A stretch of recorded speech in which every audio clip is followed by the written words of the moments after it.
Well, this is a good morning. This is the Mcfarlane Collector's Edition DC Multiverse Power Girl. I got her the day before yesterday from Big Bad Toy Store. I also got the Guy Gardner from the Wave.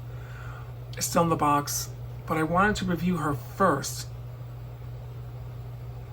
So this is the box that it came in. Power Girl. Reborn. I'm not sure if that's from a comic book, and that's the back of the box. I always appreciate the art in the back. So, Power Girl. She is actually Supergirl from Earth 2. And her name is Karen Starr on Earth 2, I think. Don't quote me on it. But she's actually Kara Zor-El. And it's spelled differently, I think, from Earth 2. Instead of L being EL, I think it's just the letter L. She was part of the 52 universe stuff back in the 80s.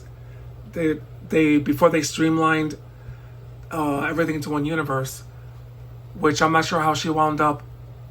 So there's two Supergirls now on Earth 1. I haven't read comic books in so long.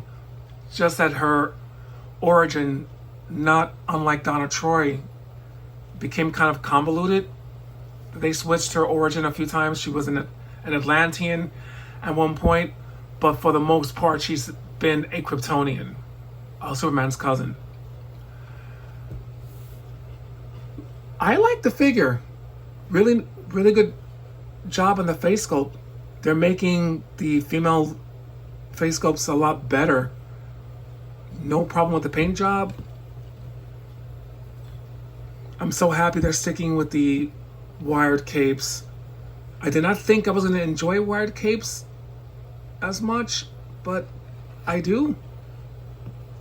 Really great job, job on the keeping this thing going. Really great. I'm happy to see more female figures coming into the Mcfarlane line. This is the back of the figure. I'm pretty sure that the guys would enjoy the figure very much. She comes with her pet Streaky. I could have sworn that Streaky was Supergirl's pet.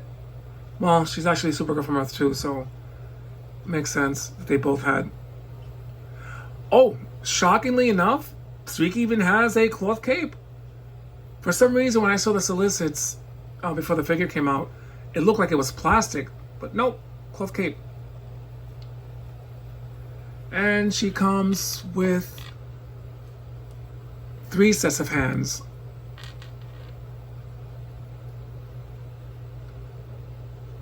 That's pretty cool. Let's see. Yeah, her face is really, really nice. Love the hair as well. Yeah, he's gotten really better with doing the female figures. Oh, wait a minute. She also comes with her collector's card thingy.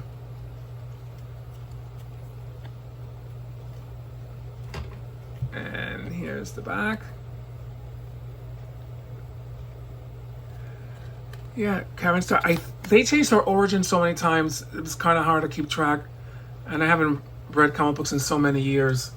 So I really cannot tell you more or less what her origin is now in 2025. Yeah, her joints aren't as tight as the last couple of figures that I got from Mcfarlane, which is cool. I don't really pose them much, but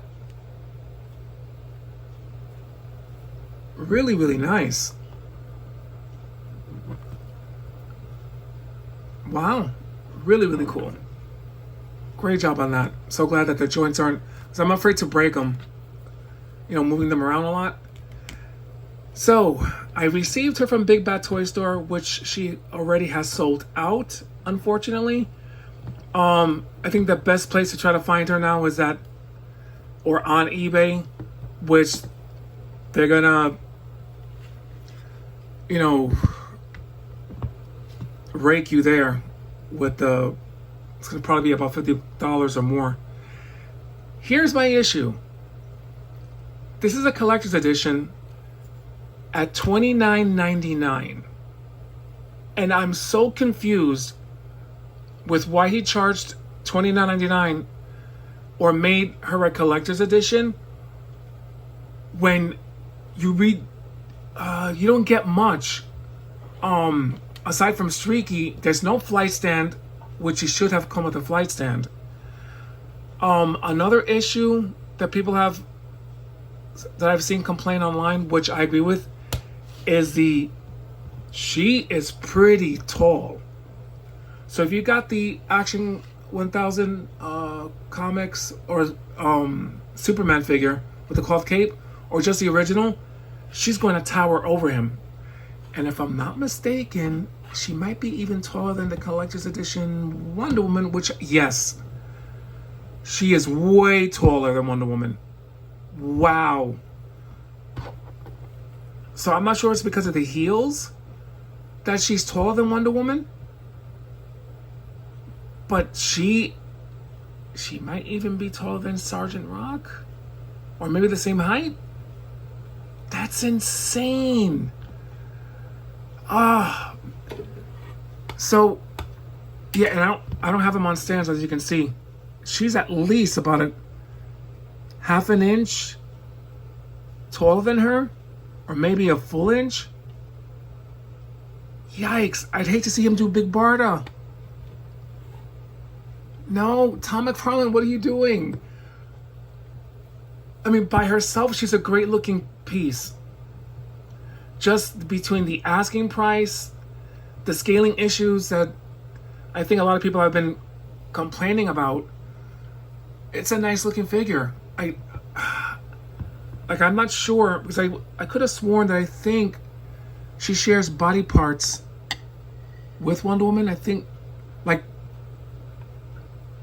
I was gonna say maybe the boobs.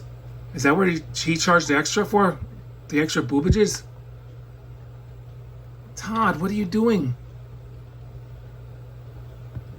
So I'm not, like I said, I'm not sure, and I'm not a customizer. So for me to try to shorten her, because I've seen some guys online shorten the figure, so she could be in scale, but I don't see why people got to do that. That's not fun. Like I said, by herself, great looking piece, but if you're gonna put her with the rest of your figures and try to do a part of the Kryptonian family and all that stuff, she's gonna tower over Superboy, Superman. She might be a little taller than Hush Batman, but she is way taller than a lot of the male figures, and I'm not sure how many collectors would be okay with that. And then for the $29.99 asking price, it's sad, because great looking figure though. I like that he gave her new boots, which probably contributed to her scaling. I wish Wonder Woman had that. But I've seen, I think somebody used a Thundra from Marvel Legends figure, removed her feet and put it on her to make her a bit shorter. I just don't see why collectors need to do that. I mean, I love the figure though. It's just that there's just some issues with the figure. No flight stand, her being way tall, even taller than Wonder Woman. So I'm not sure if he's charging for the scaling, the extra size of the boobs. I don't know. So I'll have to leave it up to whoever's watching this if they want to proceed and spend quite a bit of money on it, because I already had a feeling it was going to sell out, just because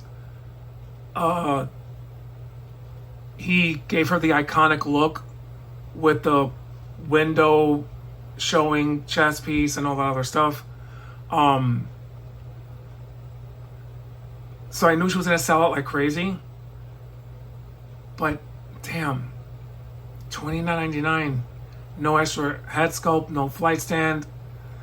It would have been nice to see her like with the Superman of the 1978 version, come with a second head sculpt, maybe with heat vision eyes. She is Kryptonian. It sounds like I'm being negative, and I don't mean to. It's just that Cloth Cape, like I said, I love.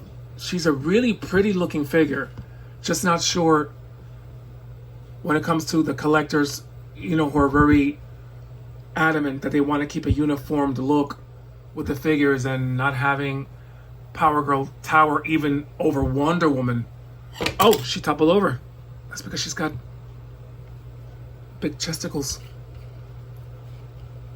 But I can tell you right off the bat, even without me taking Guy Gardner out of the box, the Green Lantern, she's gonna tower over him, and she definitely is gonna tower over the Huntress. Oh, cute side note: Wonder Woman and Power Girl did get into a fisticuffs in Wonder Woman's comic, and Power Girl is pretty strong, but Wonder Woman still got her. I mean, it's Wonder Woman. But yeah, like I said, great looking figure. It's just that the scaling is a huge downside. Oh well. I mean, I'm happy I got her. Like, I don't regret buying her. I'm just not sure about anyone else with the stuff that I mentioned. No fly stand and all that other stuff.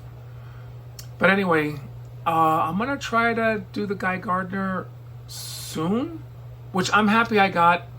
I'm gonna open him up and take a look at it later, or take a look at him later and see.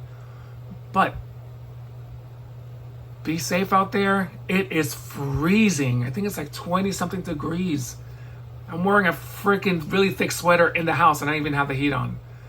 So, but anyway, be safe, stay warm if you're in the Northeast, and make sure you tell your loved ones how much you care about them, because you never know what might happen from one day to the next.